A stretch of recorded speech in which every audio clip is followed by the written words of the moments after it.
Alright, if you're looking for a minion build in Path of Exile 3.26, I've got you covered. Today in this video, I'll be covering over 3 different minion builds I've been testing, and that's right, you heard them. 1, 2, 3 different builds, 3 different POVs. We'll be going over all these, and don't worry, we're not just looking at POVs, we'll have some gameplay footage of at least 2 of these. Third one I'm still working on, but I wanted to get the video out there and just kind of share it and what I'm thinking.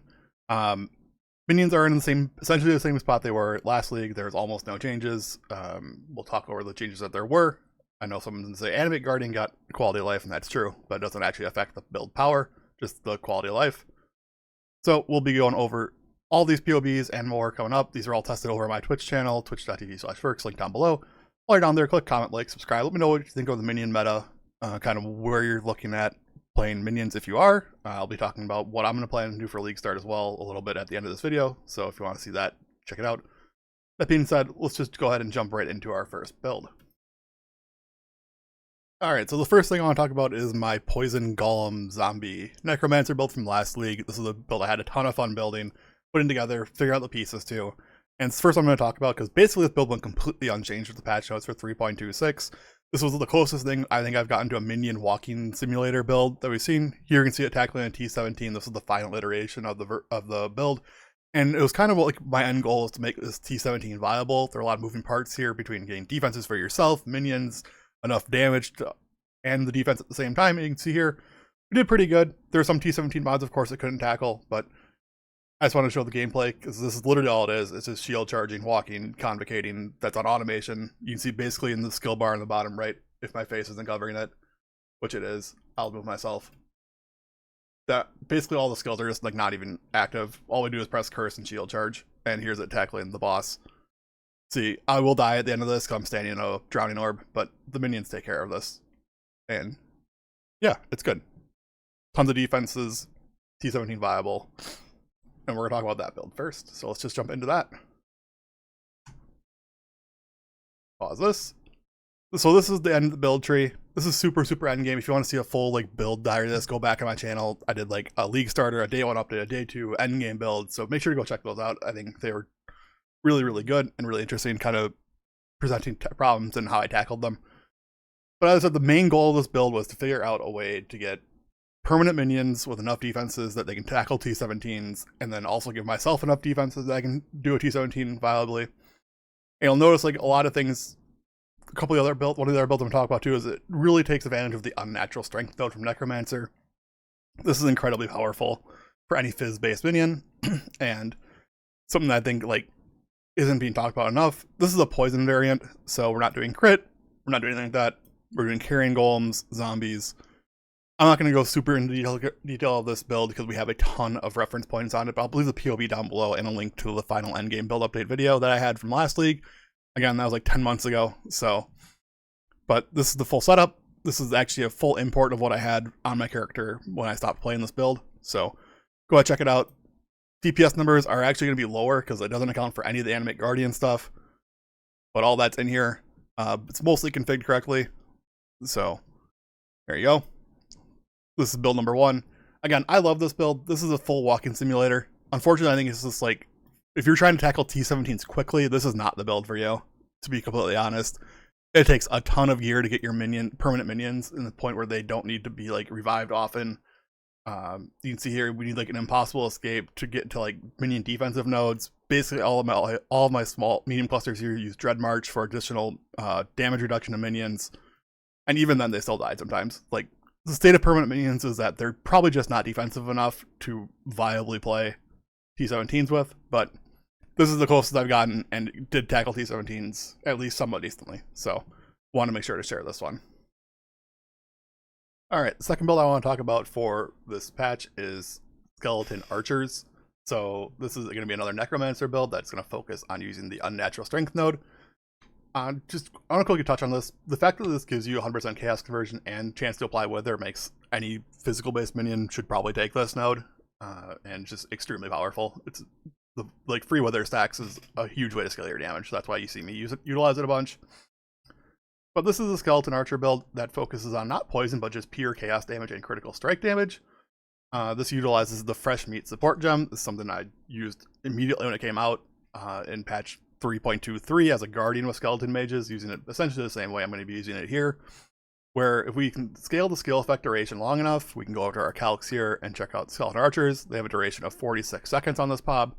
The way fresh meat works is that you get the fresh meat buff for the first 10% of your minion's duration, so that's 4.6 seconds in this case, which is perfect because they will die after 4 seconds, essentially. The way Skeleton Archers or Mages work, for that matter, is that basically without Blessed Rebirth, they just spawn and die.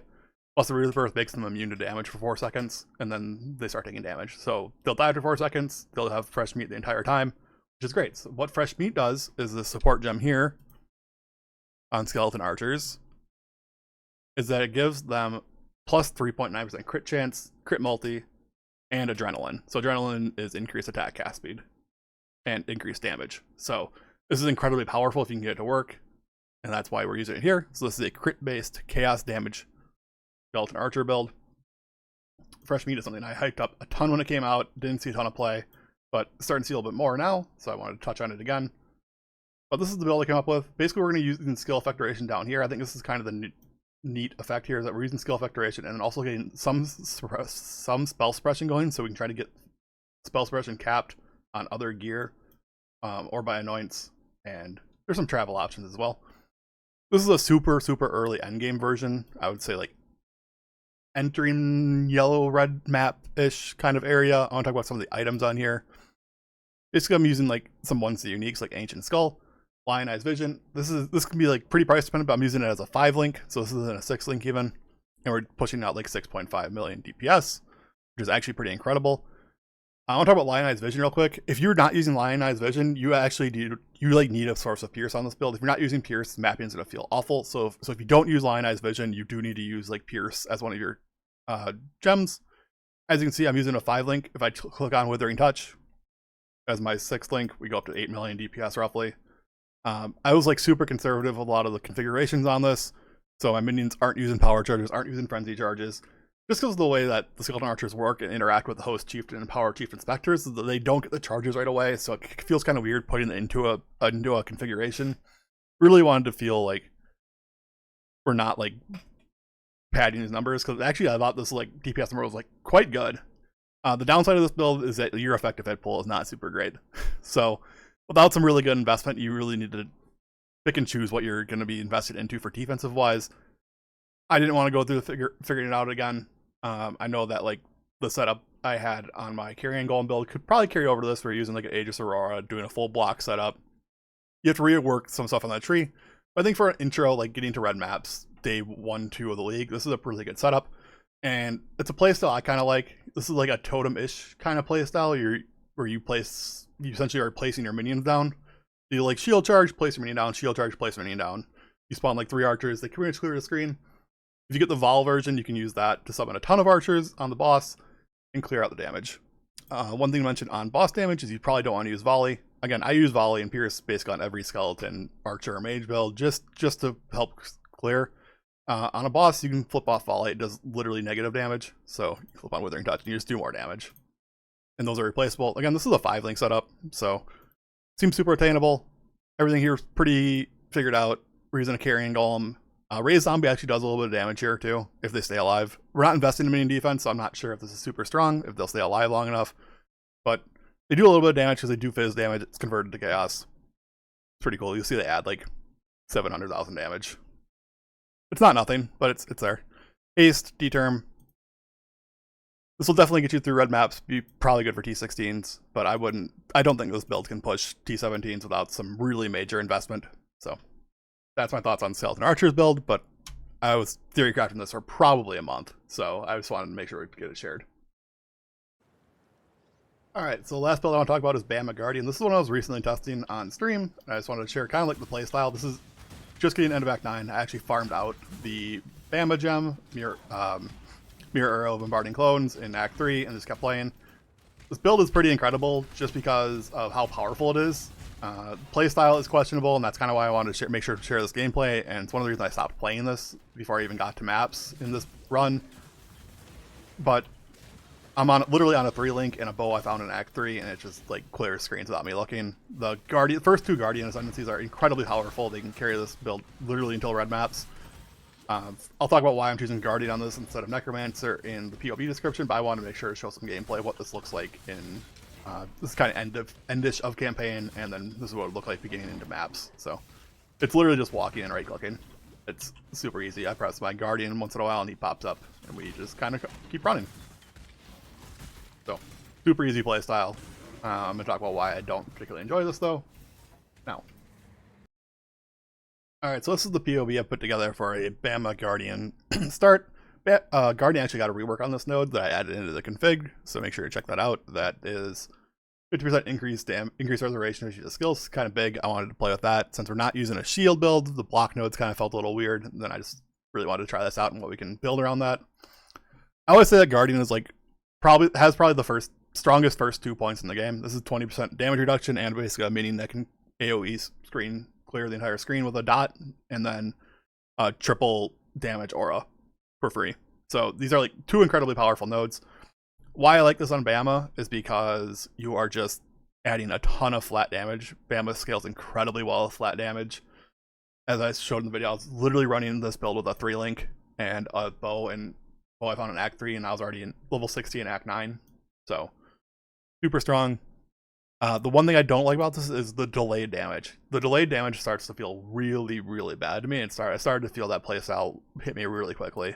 So the way the BAMA works is, if you saw in the videos, you click your arrow has to land, then your minion spawns, then your minion starts shooting the arrows, then your minion's arrows have to start to land. That's a long process. Even with a lot of attack speed, that's a long process. So it starts to feel pretty weird. This build absolutely crushes bosses though. The mapping highlight I showed there, I know it's not technically a map, but that was kind of the mapping setup.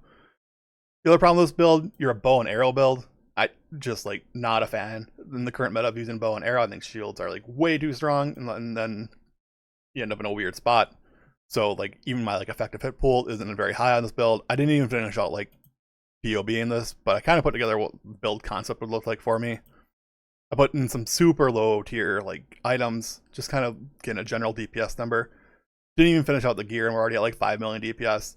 The build does a ton of damage, is what I'm trying to say. It's just, I don't think it's for me. I don't think the defenses get there. Someone in the comments is going to go, just put 4th Vow on this, and like, of course that'll work.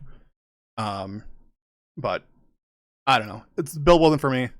It's super good. There's some really good BAMA creators out there. I don't think I can play this on a league start, though, just because there's just like, it's a lot going on. It's actually a weird phenomenon where it's like it's super boring, but there's also like a lot going on because you're just sitting there waiting for your damage most of the time. I had a weird time with it. I think it's super strong though. If you want to play this build, by all means, go ahead. It's really, really strong. I would definitely play this on Guardian though. Unless you're going for super late games like scaling with Necromancer is probably better then, or you can do like a poison setup or a chaos setup with unnatural strength. But if you're going for like early game, Guardian's the way. Guardian will get you to red maps way faster than Necromancer will. The Unwavering Crusade node is absolutely bonkers for this build. It can carry you literally to red. These two nodes can carry you literally to red maps, and I firmly believe that. So that's my thoughts on BAMA. I'll link the skill tree and how I would set this up. Again, this uses Blessed Rebirth, Fresh Meat. This is going to go full crit. So there you go. That's my BAMA setup. I would play Guardian. This actually does get like full spell suppression too, which is pretty fun. So defensively, it can get there. It's just like you don't have block, you don't have endurance charges unless you get the minion. Just kind of weird setup. So with that, I'm going to jump into kind of my state of minion build rant now. So sit back and prepare for this. All right, state of minion build. I'm going super unscripted here, but I really wanted to talk about minion builds in general and why I'm just like not feeling them. I think all of a sudden. Basically, there's no minion build that can go get to T17 viability in the first like couple days. They need like really, really heavy investment to get the defenses correctly. And it's partly because like minions, as much as they say there's no like minion ascendancies, there definitely is, right? You're either playing Guardian or Necromancer, and then that's it. Someone will say Scion. Someone will say like you can play BAMA Champion. Like, sure, you can. You shouldn't, but you can. So you end up on these characters that don't have good access to defense, don't get access to endurance charges. Like you look at it compared to like Jug or Slayer or Champion that get fortified. Minion builds don't get fortified unless they get it. Animate Guardian with Kingmaker. Just like you feel really gated for defenses right now. Don't get access to endurance charges really unless you get the Spectre with endurance charges, the perfect Warlord, I believe. that shares his endurance charges with you and all your party members. Again, that's super strong once you get it, but you're gated behind stuff that characters on this side of the tree and even this side of the tree get access to almost immediately. So that's kind of my rant on minions right now, and why I'm like not feeling super strong about minions. They didn't receive a huge buff in the patch notes. I was kind of looking for like a little bit of a tweak or a little bit of a buff. I was actually hoping skeleton archers would get a buff. They had seen basically zero play. It's kind of why I was theory crafting it, but that didn't come to fruition. Minion masteries haven't been changed in like 5 leagues. They promised that like 5 leagues ago, so that hasn't happened yet. They're basically all useless. Other than that, like minions are just kind of in a weird spot right now to me, and I'm not super excited to play them in this patch. That being said, I may hop on and decide I just want to blast and play carrying golems again, but I haven't really picked a league starter yet, so I'm still going to be testing some new stuff over my stream, so make sure to check that out. Link down below. Animate Guardian change is super good. You don't lose your items anymore. Throw a Leercast on an Animate Guardian at tier 1 maps, and you're doing 50% increased damage with your minions. That's awesome. Animate Guardian is not a go-to for every build now, though, because of this. You still need to invest in defenses. If it dies, it does nothing, so you still need it alive. Same goes for Spectres. You need a little bit of defenses on them. But yeah, I think that's the state of minion builds. Other than that, I'm going to wrap it up before I start rambling too much and get this rant over with. If you have any questions about any of these builds, leave them down below. I'll be happy to answer them, or check out my stream, and I'll answer any questions about these builds as well, as I've played them all now, tested them all, and really just wanted to share my thoughts on them. So thanks for watching. I'll catch you guys next time, and hopefully with whatever I choose to league start with, which I'm really not sure of right now. All right, bye.